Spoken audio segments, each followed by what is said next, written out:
Hi everyone, it's Rich Santos, and today we're going to take a moment to look at another one of my bike builds. This is my gravel bike. This is actually the bike that I probably log the most miles on. Built this in 2018. It has 4834 front cranks with an 1142 cassette.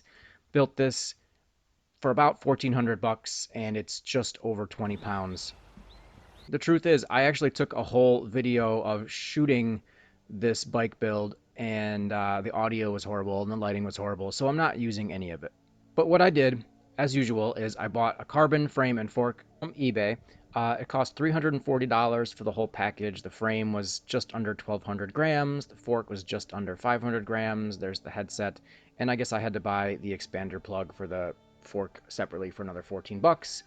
So that's the basic frame set. It's internally routed 53 centimeter frame, cyclocross geometry technically, and there it came with the headset and all that jazz. It's set up for post mount disc brakes.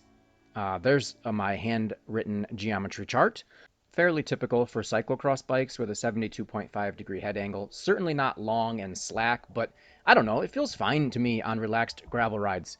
Here's my original seat post. It's an EC90, 173 grams for 23 bucks. It's not what's on there now. I don't even know where I got this X6 carbon straight, no setback saddle. I did use a 27.2 to 31.6 shim. I don't know how much it cost, probably 20 bucks-ish. That's generally what I spend. Here's my saddle that I'm actually really liking right now, the EC90 Short Fit, 175 grams, $18, again from eBay. I just like this. Obviously it's a little shorter, but it's really comfortable. And for my drivetrain, I went with SRAM Rival 11, 2x11 speed system, brand new Brifters, $175 for the set. They are 182 grams each, and they did come with the housings as well. Here's just a little bit more of the frame, the geometry, and some of the cockpit. There's not much to say about the SRAM shifters. They work well, they work great. I do like the ergonomics of the grips. The bars were a profile design Hammer OS. They're alloy. I got them used for $15. They're 266.3 grams, 42 centimeter wide, and a pretty big drop. I think 135 drop. And my bar tape Nash bar Get a Grip for $8. And I am running 2x on this bike. I went with a Shimano FCR 460. It's a 4834, 170 millimeter crank arms, 5 bolt, 110 74 BCD. It's kind of like a Tiagra level.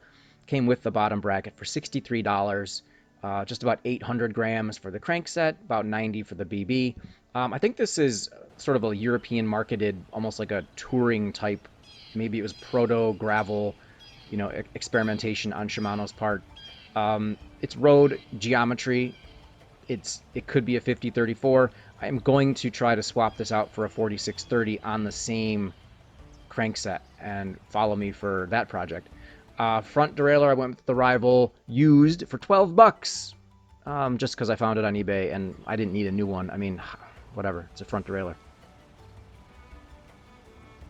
For pedals, I have, again, cheap pedals. Wellgo, dual-sided Shimano SPD style. 158 grams each for ballpark 25 bucks. I have a bunch of these sort of style of Wellgo pedals. They do fine. They probably don't last as long as others, but they're fine for my purposes. Rear derailleur, I went with the SRAM GX. This is the 2x10 rear derailleur. It uses exact actuation pull ratios, which is a 1-to-1, which is the same as the Rival 11-speed rear derailleur. So the derailleur works actually just fine. I don't have any kind of extender or anything like that. That is a hideous cassette, but it is an 11 to 42 tooth Sunrace CS MX8, and these Sunrace cassettes, aftermarket cassettes, they work great. They may be not super lightest, but they're affordable. They work well. They have the same spacing and function as a SRAM or a Shimano cassette. And they actually, when they're new, like this, they have kind of some nice red aesthetic on that aluminum spider. And for the stem, I went with I think from GearBest, an Alero alloy 110 millimeter, 7 degree, $10 stem, 110 grams.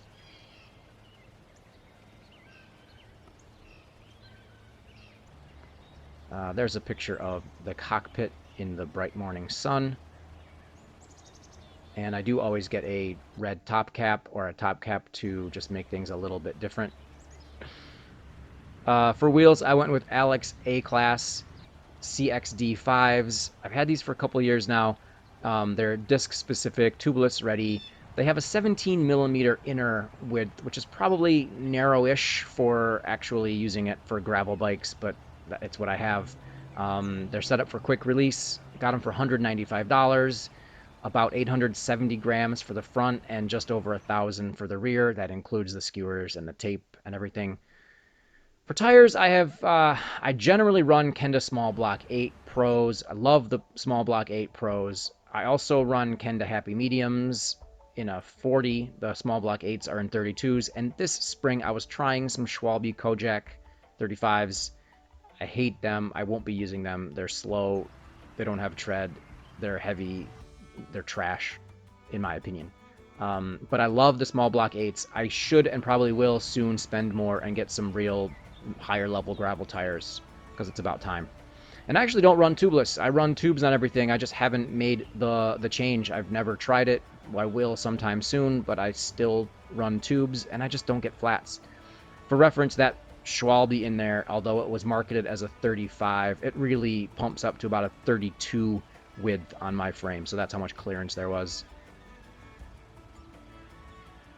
Chain is a KMC X11.93. 11-speed specific chain. It comes stock at 118 links. Got it for $21.35. I get them in like a 2 or a 3 pack usually.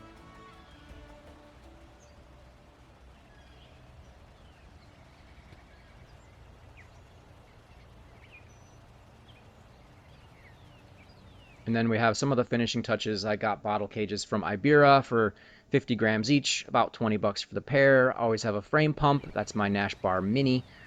15 bucks for 120 gram frame pump. I always do run a Wahoo Blue speed and cadence sensor. It costs 65 bucks. It's easy to take on and off, which is nice. Just match it to the sensors for each bike. Cables and housings. This was a SRAM branded complete set for $35, which is, I think, ballpark for any cable housing complete set.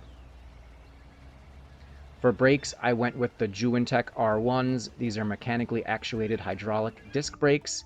150 bucks gets you the calipers, the rotors, the bolts, the adapters.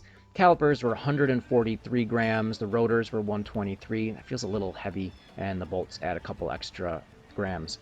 I actually love these brakes. I've never used full hydraulic brakes, full disclosure, on anything. Even my mountain bike uses mechanical disc brakes. I haven't had a chance. I haven't had an opportunity. But what these do is they pull cable, and in that little, where it says Juwintech right there, is simply a little hydraulic reservoir. You never have to worry about bleeding it. You never have to worry about anything leaking. You just set the cable. It's a lot like a mechanically actuated disc brake, but the actual modulation is a little bit more hydraulic in its feel. At least that's what I've been told. All I know is that they have a really buttery smooth feel, and they're awesome. And for a final weight, as it is right there from those last few shots, it's 20.18 pounds. That's everything, bottle cages and all that.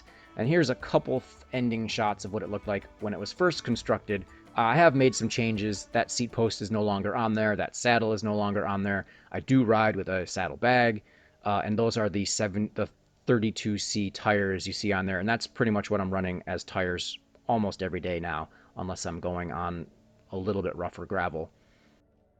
So guys, I hope you enjoyed these walkthroughs of my bike builds. I've got another one coming up, and I've got some adjustments I'm going to try to make to the drivetrain on this one. So stay tuned for that. Thank you.